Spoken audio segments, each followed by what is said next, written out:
Hi, good morning. ഇന്നത്തെ pre market റിപ്പോർട്ടാണ്. അപ്പോൾ ഇന്നത്തെ സിറ്റുവേഷനിൽ മാർക്കറ്റിൽ ഒരു ചെറിയൊരു ഒരു അൺകംഫർട്ടബിലിറ്റി ഉണ്ട്. എന്താണ്, നമ്മുടെ ട്രംപിൻ്റെ ടോക്സ് എപ്പോഴും കൺഫ്യൂസ്ഡ് സിറ്റുവേഷൻ മാർക്കറ്റിൽ കൊടുക്കുന്നുണ്ട്. സോ അതവിടെ ഉണ്ട്. പക്ഷെ അത് സിവിയർ അല്ല. എങ്കിലും യൂറോപ്യൻ മാർക്കറ്റ് അത്യാവശ്യം നല്ല രീതിക്ക് വോളട്ടൈലാണ്. താഴോട്ട് പോയി തിരിച്ചു വന്നു, താഴോട്ട് പോയി വീണ്ടും തിരിച്ചു വന്നു. അതൊരു അതൊരു ഡൈലോമയിൽ നിൽക്കുവാണ്. അത് അങ്ങോട്ടും ഇങ്ങോട്ടും മൂവ് ചെയ്തുകൊണ്ടിരിക്കുകയാണ്. നമ്മുടെ മാർക്കറ്റിൽ വലിയ കുഴപ്പമില്ല. മാർക്കറ്റിൽ ഇന്ന് നോക്കുമ്പോഴും മാർക്കറ്റ് ഫ്ലാറ്റായി ഓപ്പൺ ചെയ്യാനുള്ള സാധ്യതയാണ് ഇവിടെ കാണിക്കുന്നത്.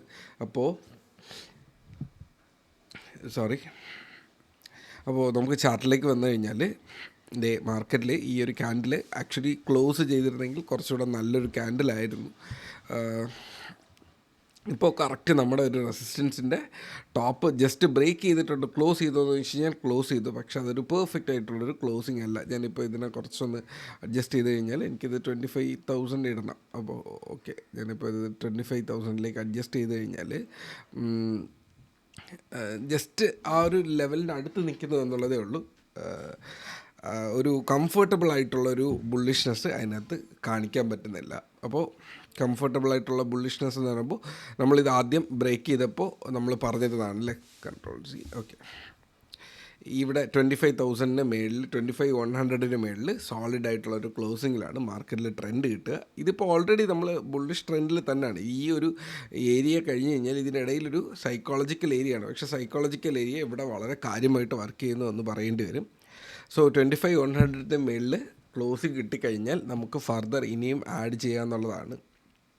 കറൻ്റ്ലി SBI എൻ്റെ വാച്ച് ലിസ്റ്റിനകത്ത് മെയിനായിട്ട് നിൽക്കുന്ന ഒരു സ്റ്റോക്ക് തന്നെയാണ്. അത് ഇതുവരെ ട്രിഗർ ആകുന്നില്ല. അതുപോലെ റിലയൻസ് 1440 മേളിൽ അത് ഇതുവരെ ട്രിഗർ ആകുന്നില്ല. അത് ജസ്റ്റ് വന്നു, ട്രിഗർ ആകുന്ന പോലെ നിന്നു, തിരിച്ച് വീണ്ടും 1400 പോയി സപ്പോർട്ട് എടുത്തു, തിരിച്ച് വീണ്ടും 1440 വന്നുകൊണ്ടിരിക്കുക.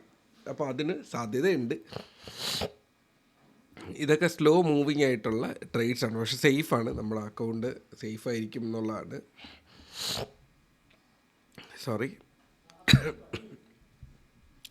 അപ്പോൾ മാർക്കറ്റിൽ ഈ ഒരു ഏരിയ ബ്രേക്ക് ചെയ്താൽ മാത്രം നമുക്ക് ഒരു സൈഡിലേക്ക് പോകേണ്ടതുള്ളൂ. മാർക്കറ്റ് താഴേക്ക് വരാനാണെങ്കിൽ ആക്ച്വലി 24,800 താഴെ മാത്രമേ ഈ ഒരു ചെറിയൊരു ട്രേഡ് മാത്രമേ അവിടെ നിൽക്കുന്നുള്ളൂ. ഇതിൻ്റെ ലോയ്ക്ക് മുതൽ 24,800 വരെയുള്ള ഫസ്റ്റ് ട്രേഡ്, പിന്നെ 24,600 വരെയുള്ള സെക്കൻഡ് ട്രേഡ്. സോ മാർക്കറ്റ് ഒരു സ്റ്റാഗ്നൻ്റ് ആയിട്ടുള്ളൊരു ഏരിയയാണ്. മാർക്കറ്റ് വളരെ കാമായിട്ട് നിൽക്കുകയാണ്. ബിക്കോസ് മാർക്കറ്റിന് ടൈം വേണം മുകളിലേക്ക് കയറാൻ, ഒരു റീസൺ വേണം മേളിലേക്കോ താഴേക്കോ പോകാൻ വേണ്ടിയിട്ട്. സോ ഇത് രണ്ടും ഇല്ലാത്ത സാഹചര്യത്തിൽ മാർക്കറ്റ് ഫ്ലാറ്റ് ആയിരിക്കും എന്നുള്ളത് തന്നെയാണ് അവിടെ കാണിക്കുന്നത്. 25,000 ഒരു സൈക്കോളജിക്കൽ റെസിസ്റ്റൻസ് തന്നെയാണ് അവിടെ തന്നെ അത് നിൽക്കുന്നത്. 25,100 മേളിൽ സോൾഡ് ആയിട്ടുള്ള ക്ലോസിങ് വന്നു കഴിഞ്ഞാൽ 25,400 റേഞ്ചിലായിരിക്കും അടുത്തിനി നമ്മൾ മൂവ് ചെയ്യുക. 26 പോകാനുള്ള ഒരു ലെവലാണ്.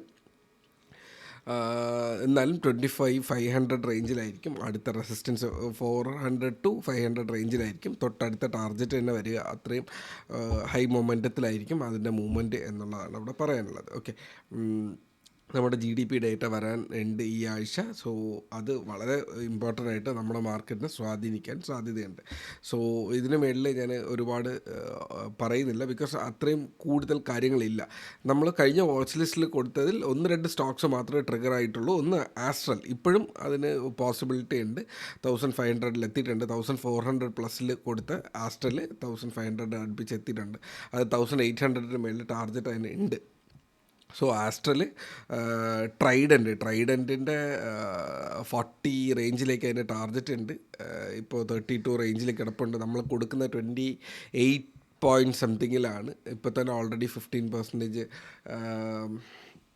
മൂവ്മെൻറ്റ് തന്നു എന്ന് തോന്നും. അപ്പോൾ 36 ആണ് ഫസ്റ്റ് ടാർഗറ്റ്, 34 to 36 ആണ് ഫസ്റ്റ് ടാർഗറ്റ്. അടുത്തത് മേളിലേക്ക് കിടപ്പുണ്ട്. നമുക്കത് കുറച്ച് ലോങ് ടേമിലേക്ക് ഇട്ട് കഴിഞ്ഞാൽ നല്ലൊരു സ്റ്റോക്കായിട്ട് വരാൻ സാധ്യതയുണ്ട്. സോ ബാക്കിയുള്ള നമ്മൾ ഇതിനുള്ളിൽ കിടക്കുന്ന മണപ്പുറമാണെങ്കിലോ ബാക്കിയെല്ലാം ഈ ഒരു ബ്രേക്കൗട്ടിന് വേണ്ടി വെയിറ്റ് ചെയ്ത് നിൽക്കുകയാണ്. ഏകദേശം 10 സ്റ്റോക്കോളം ഇട്ടിട്ടുണ്ട്. മണപ്പുറമൊക്കെ ഞാൻ ആക്റ്റീവ്ലി ആഡ് ചെയ്യാൻ സാധ്യതയുണ്ട്. വേറെയും സ്റ്റോക്സ് അതിനകത്തുണ്ട്. ആരതി ഇൻഡസ്ട്രീസ് ഉണ്ട്, വേറെ 1-2 സ്റ്റോക്സ് ഉണ്ട്. ഞാൻ കുറച്ച് സ്റ്റോക്സ് മേടിച്ച് തുടങ്ങിയിട്ടുണ്ട്, കംപ്ലീറ്റ്ലി ആയിട്ടില്ല. എനിക്ക് ഈ ക്യാൻഡിൽ മേളിൽ ക്ലോസ് ചെയ്യണം. ക്ലോസ് ചെയ്താലായിരിക്കും ഞാൻ എൻ്റെ ഫണ്ട് ആഡ് ചെയ്യുക. സോ ഞാൻ ആഡ് ചെയ്യുന്ന സ്റ്റോക്ക് ഞാൻ അവിടെ പറഞ്ഞിരിക്കാം. ആ വാച്ച് ലിസ്റ്റിലുള്ള എല്ലാം ഫണ്ടമെൻ്റലി ഗുഡ് തന്നെയാണ്. ലോങ് ടേമിലത്തേക്ക് ഇൻവെസ്റ്റ് ചെയ്യാനാണെങ്കിലോ സ്വിങ്ങിനാണെങ്കിലോ വളരെ നല്ല സ്റ്റോക്സ് തന്നെയാണ്. സോ നിങ്ങൾക്ക് അതിനനുസരിച്ചിട്ട് നിങ്ങളുടെ ഡിസിഷൻസ് എടുക്കാം. മാർക്കറ്റിൻ്റെ സി ടൈപ്പ് ട്രേഡിലാണെങ്കിലോ പി ടൈപ്പ് ട്രേഡിലാണെങ്കിലോ ഞാനവിടെ പറഞ്ഞു കഴിഞ്ഞു. ശ്രദ്ധിച്ച് ട്രേഡ് ചെയ്യുക. ഇന്ന് സെൻസെക്സിൻ്റെ എക്സ്പയറിയാണ്. സോ ഈ മന്ത്ലി എക്സ്പയറിയും ഫ്രണ്ടിലേക്ക് വരുന്നുണ്ട്. സോ ഓപ്ഷൻ പ്രീമിയം മെൽട്ടാവാനുള്ള സാധ്യതയുണ്ട്. അപ്പോൾ നെക്സ്റ്റ് വീക്കിൽ ഒക്കെ വളരെ അഗ്രസീവായിട്ടുള്ള ട്രേഡിംഗ് സെറ്റപ്പിലേക്ക് ഞാൻ പോകുന്നുണ്ടാവും. അപ്പോൾ അതിൽ ഞാൻ നിങ്ങൾക്ക് അതിൻ്റെ അനാലിസിസും ഞാൻ ഷെയർ ചെയ്തിരിക്കാം. ഈ ആഴ്ചയൊക്കെ വളരെ കാമാണ്. അപ്പോൾ അടുത്ത വീക്കിലൊക്കെ ആകുമ്പോഴായിരിക്കും എനിക്ക് ആ ഒരു ട്രെൻഡ് ഫീൽ ചെയ്യുക. എനിക്ക് ഈ വീക്കിൽ വലിയ ട്രെൻഡൊന്നും ഫീൽ ചെയ്തില്ല. ഇതിനിടയിൽ 2 നല്ല മൂവ്മെൻറ്റ് വന്നു. പക്ഷേ അത് ഈ വീക്കിൽ എന്തെങ്കിലും ഉണ്ടോ എന്ന് ചോദിച്ചു കഴിഞ്ഞാൽ എനിക്കൊരു ഈ ഒരു 25,000 അടുത്ത് നിന്നിട്ടുള്ളൊരു ട്രേഡാണ് എക്സ്പെക്റ്റ് ചെയ്യുന്നത്. 25,400 റേഞ്ചിലേക്ക് ചിലപ്പോൾ പോയിട്ട് വന്നേക്കാം. Let see. അപ്പോൾ ശ്രദ്ധിച്ച് ട്രേഡ് ചെയ്യുക.